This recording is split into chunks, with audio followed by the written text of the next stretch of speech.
আসসালামু আলাইকুম প্রিয় দর্শক, একটা গুরুতর অভিযোগ নিয়ে আজ কথা বলবো।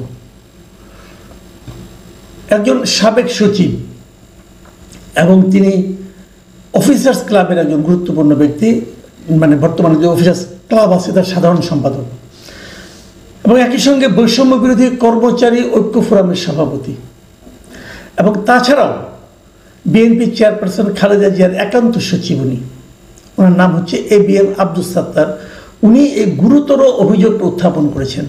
উনি বলেছেন যে এই বর্তমান অন্তর্বর্তীকালীন সরকারের 8 জন উপদেষ্টার সীমাহীন দুর্নীতির প্রমাণ ওনার নিজের কাছে রয়েছে। 8 জন উপদেষ্টা দুর্নীতি করছেন এবং সেটা সীমাহীন দুর্নীতি, এবং তার তথ্য প্রমাণ এই সাত্তার সাহেবের কাছে আছে। এই ধরনের একটা অভিযোগ করার পর এখন করণীয় কি? দেখুন, এই অভিযোগের কথাটা মিডিয়াতে চলে এসেছে। উনি এটা কালকে বিয়ামের একটা সমাবেশে ছিলেন, সেখানে মানে যত প্রশাসনের যত কর্মকর্তা কর্মচারী আছেন প্রায় সবাই সেখানে উপস্থিত ছিলেন, এবং এই অ্যাডমিনিস্ট্রেটিভ সার্ভিস অ্যাসোসিয়েশন তারাই ছিল এটা আয়োজক, এবং সেখানে শীর্ষস্থান থেকে নিম্নস্তর মানে প্রচুর প্রশাসনে যারা আছেন সবাই আছে। এবং তিনি কি বলছেন শুনে, ওনার কথাটা আমি আপনাদেরকে পড়ে শোনাই পত্রিকা থেকে নিয়ে। উনি বলেছেন, আমি খুবই হতাশ, আমলাদের চরিত্র না হয় খারাপ হয়ে গেছে, কিন্তু জুলাই আন্দোলনের রক্তের উপর দিয়ে চেয়ারে বসা অন্তত 8 জন উপদেষ্টার সীমাহীন দুর্নীতির তথ্য প্রমাণ দিতে পারব। গোয়েন্দা সংস্থার কাছে 8 উপদেষ্টার দুর্নীতির প্রমাণ রয়েছে, কিন্তু কারো বিরুদ্ধে কোনো ব্যবস্থা নেওয়া হচ্ছে না। তিনি যখন এই কথাটা বলেছেন তখন উপস্থিত কর্মকর্তা যারা এখানে ছিলেন সবাই ঠিক ঠিক বলে হাততালি দিয়েছে। কেন হাততালি দিল? তার মানে হলো এই যে উপস্থিত কর্মকর্তারা যারা দুর্নীতি করেছেন, একজন মনে করেন উপদেষ্টা যদি দুর্নীতি করেন, দুর্নীতিটা কিভাবে করেন? ধরেন কোনো একটা নিয়োগ, কোনো একটা বদলি, কোনো একটা তদবির, কোনো একটা কাজ পাইয়ে দেওয়া, এই সবই তো এই কর্মকর্তাদের হাত দিয়েই হয়েছে। কাজেই যখন উনি উচ্চারণ করতে পেরেছেন, বাকিরা তাকে সমর্থন দিয়েছেন। আমি মনে করি, আমার নিজস্ব বিবেচনায় মনে করি ওনার অভিযোগ সত্য, কারণ ওনারা জানেন কাজগুলি কে করেছেন। ওনার ব্যক্তিগত চরিত্র যাই হোক না কেন, সাত্তার সাহেব যে খুব দুধে ধোয়া তুলসী পাতা তা কিন্তু আমি পার্সোনালি মনে করি না। কারণ এই অফিসার্স ক্লাবের সাধারণ সম্পাদক, উনি কীভাবে সাধারণ সম্পাদক হয়েছেন সেটা নিয়েও কিন্তু নানা ধরনের বিতর্ক আছে। যাক, সে আলোচনায় আমি না হয় আরেকদিন যাব। সে যেই হোক না কেন, যদি ওনার কাছে তথ্য প্রমাণ থাকে এবং উপস্থিত সকল কর্মকর্তারা যদি ঠিক ঠিক বলে হাততালি দেয়, আমি ধরে নেব অভিযোগটা ঠিক এবং ওনার কাছে তথ্য প্রমাণ আছে। এবং তথ্য প্রমাণ যদি থাকে, কার বিরুদ্ধে আছে? উপদেষ্টাদের বিরুদ্ধে। উপদেষ্টা কারা? তারা মন্ত্রীর দায়িত্ব পালন করছেন, মন্ত্রণালয়ের দায়িত্ব পালন করছেন। তাদের হাতে আমরা দেশকে দিয়ে রেখেছি। আমরা যাদের হাতে দেশের দায়িত্ব দিয়েছি সেই লোকগুলো করাপ্ট। এটা ভাবতেও তো আবার গা শিউরে ওঠে। এটা কিভাবে সম্ভব? কিভাবে সম্ভব? তারা দেখেন কত বড় একটা আন্দোলনের মাধ্যমে তারা কিন্তু দায়িত্বে গিয়েছেন।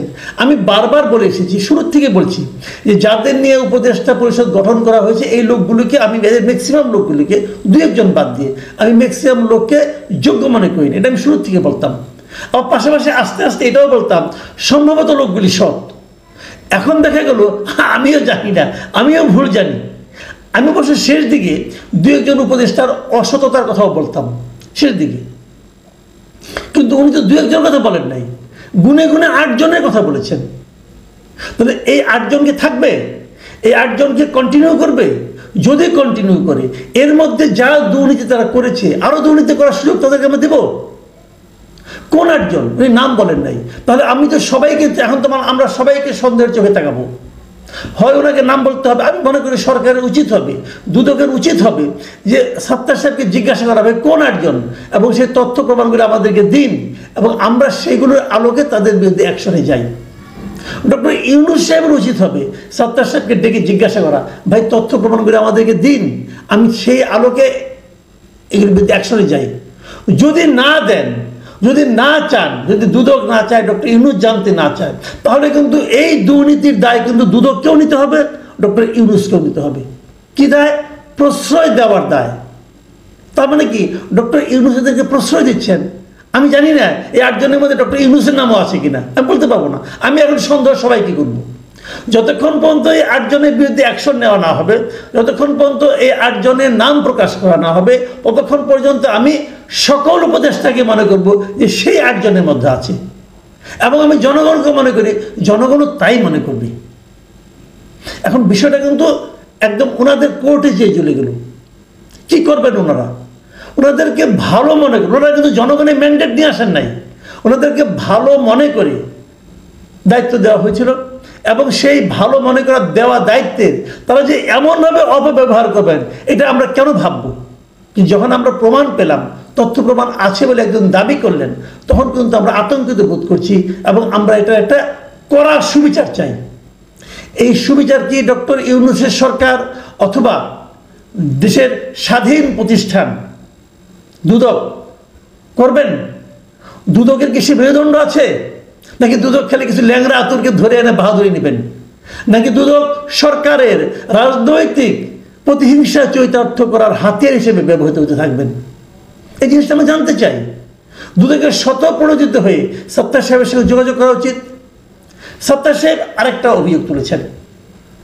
তিনি বলেছেন যে ওনার কষ্ট লাগে যখন একজন উপদেষ্টার এপিএস এর অ্যাকাউন্টে 200 কোটি টাকা পাওয়া যায় কিন্তু তার বিরুদ্ধে কোনো ব্যবস্থা নেওয়া হয় না। উনি এই কথা বলেছেন। উনি আরেকটা প্রশ্ন করেছেন, সেটাকে দুর্নীতি না, যোগ্যতা নিয়ে প্রশ্ন করেছেন। তিনি প্রশ্ন করেন কি বলেন, শুনেন কি বলেছেন উনি। স্বাস্থ্য মন্ত্রণালয়ের মতো একটি মন্ত্রণালয় নূরজাহান বেগম চালাতে পারেন?